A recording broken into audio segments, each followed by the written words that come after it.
الحمد للہ رب العالمین والصلاة والسلام علی سید الانبیاء والمرسلین محمد وعلی آلہ واصحابہ اجمعین۔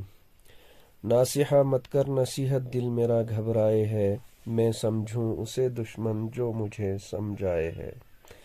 آج تک کئی ساری ویڈیوز دیکھی ہیں جن کا مشاہدہ کیا ہے کہ بھگوا دھاری گنڈوں نے پکڑ کر کسی مسلمان کو پیٹ دیا ہو، اس کا قتل کر دیا ہو، اس نے ہتھے پر ظلم کیا ہو۔ لیکن آج ایک ایسی ویڈیو آنکھوں سے گزری جس کو دیکھ کر حسرت اور افسوس کے سوا کچھ بھی حاصل نہیں ہوتا، جس کو دیکھ کر رونے کے سوا کچھ ہاتھ نہیں آتا کہ جس کام کو حضرت مولانا الیاس رحمۃ اللہ علیہ نے برسوں پہلے سینچا تھا، اس پر محنت کی تھی، اس پر اپنی جان نچھاور کی تھی، اس پر اپنا مال نچھاور کیا تھا، اس پر اپنا گھر بار نچھاور کیا تھا، اسی کام کو آج چند لوگوں نے کھلواڑ بنا دیا ہے، اسی کام کو آج منصب اور عہدیداری بنا دیا گیا ہے۔ اس لیے میں سب سے پہلی گزارش ان حضرات سے کرنا چاہوں گا جو تبلیغ سے وابستہ ہیں، جو وقت لگاتے ہیں اہتمام کے ساتھ، یا جن کا وقت لگا ہوا ہے، یا جو تبلیغ کے ساتھ محبت رکھتے ہیں، وابستگی رکھتے ہیں، کہ تبلیغ کے ساتھ ازروئے دین وابستہ ہو جائیں، تبلیغ کے ساتھ ازروئے قرآن وابستہ ہو جائیں۔ محمد الرسول اللہ صلی اللہ علیہ وسلم کے دین کا نام کافی ہے اس تبلیغ کو، قرآن مبارک کے احکامات کافی ہیں اس تبلیغ کو۔ حضرت ابوبکر صدیق رضی اللہ تعالی عنہ کو جب خلیفہ بنایا گیا آپ صلی اللہ علیہ وسلم کی وفات کے بعد، تو آپ نے اعلان فرمایا کہ لوگوں، اگر تمہیں لگے کہ میں کوئی بات شریعت کے خلاف کہوں یا قرآن و حدیث سے جو بات ٹکراتی ہو تو تم مجھے ٹوکنا۔ حالانکہ وہاں شریعت اور قرآن کے خلاف کوئی بات کہنے کا کوئی معنی ہی نہیں رکھتی تھی یہ بات، کہ وہاں ایسا ہو سکتا تھا کہ صدیق اکبر رضی اللہ عنہ کی زبان مبارک سے کوئی، تو آج کل جو ہے کسی کو منوانے کا ڈنڈوں سے دور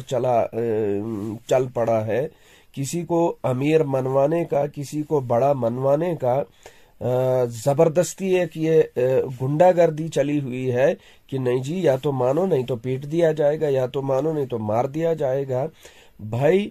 اگر یہ جو دور حاضر کا تبلیغ کے اندر اختلاف ہے، حضرت مولانا سعد صاحب نہ صحابی ہیں، نہ نبی ہیں، نہ تابعی ہیں کہ جن پر مہر ثبت ہو کہ یہ بس ہر دور میں، ہر زمانے میں، ہر ساعت ان کی بات حق ہوگی اور ان کو ماننا فرض عین کے درجے میں ہوگا۔ ذہنوں سے اس بات کو نکال دیا جائے۔ حضرت مولانا سعد صاحب جو ہیں وہ ایک انسان ہیں، ایک عالم ہیں،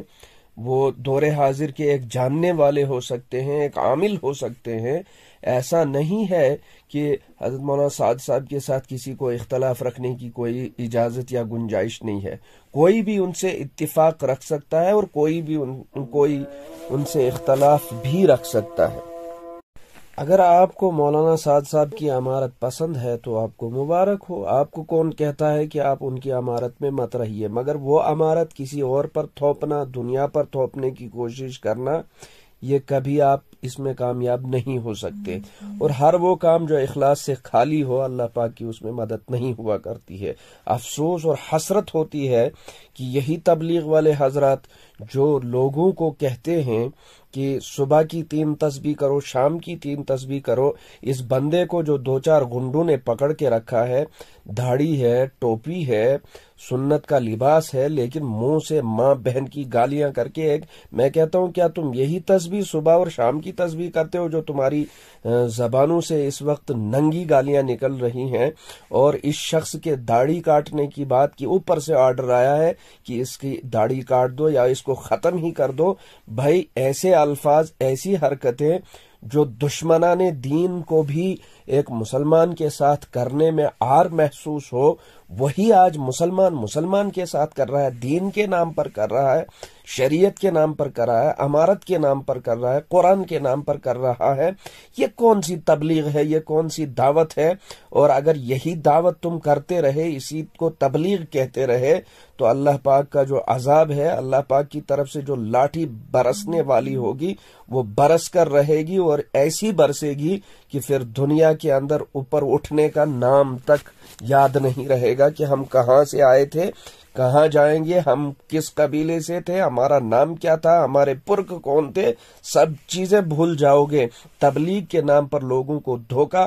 تبلیغ کے نام پر نہتوں پر لوٹ کھسوٹ اور ظلم کرنا، یہ کون سی شریعت ہے؟ یہ کون سا قرآن تم نے نیا ایجاد کیا ہے جو تمہیں اجازت دیتا ہے کہ اس طرح؟ یہاں تو رسول اللہ صلی اللہ علیہ وسلم کا سبق ہے کہ وَاعْفُ عَمَّنْ ظَلَمَكَ، اگر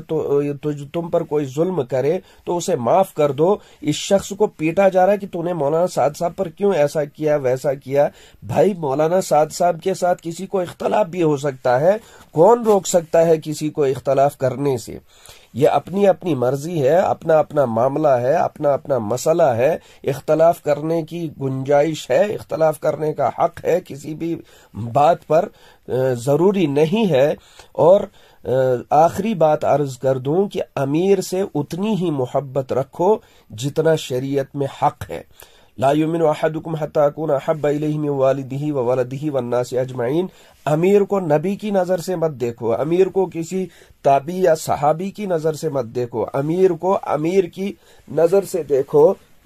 امیر کی اطاعت لازم ہے، امیر سے اتنی محبت رکھو جتنی محبت اس کا حق ہے۔ یہ لیلا مجنون والا عشق جو ہے، اس کی اسلام میں کوئی گنجائش نہیں ہے کہ اس عشق کے پیچھے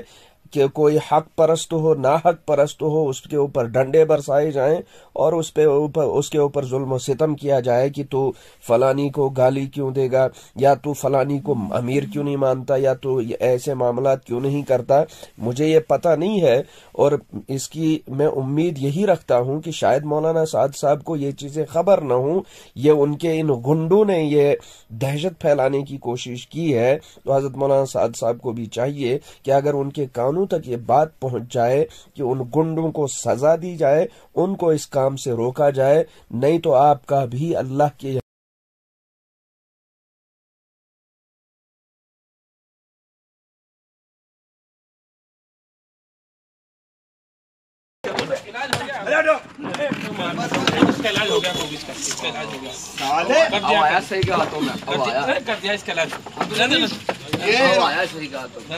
ہو گیا، خوب ہو گیا۔ ارے مار دو سالے کو، پیسے دے رہا ہے، دو میں نفیا ایک میں نفیا بھی نہ رہا تھا۔ اچھا جی مارو سالے کو۔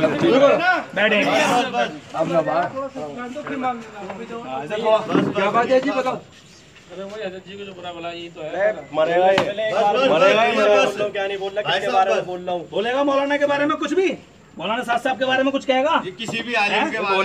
بولے گا۔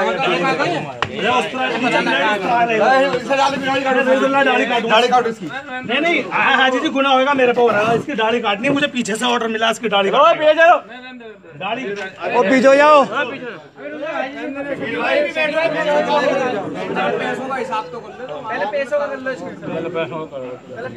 بیٹھو بیٹھو بیٹھو، ہٹ جیو ہٹ جیو، لو کرسی لے لو، لو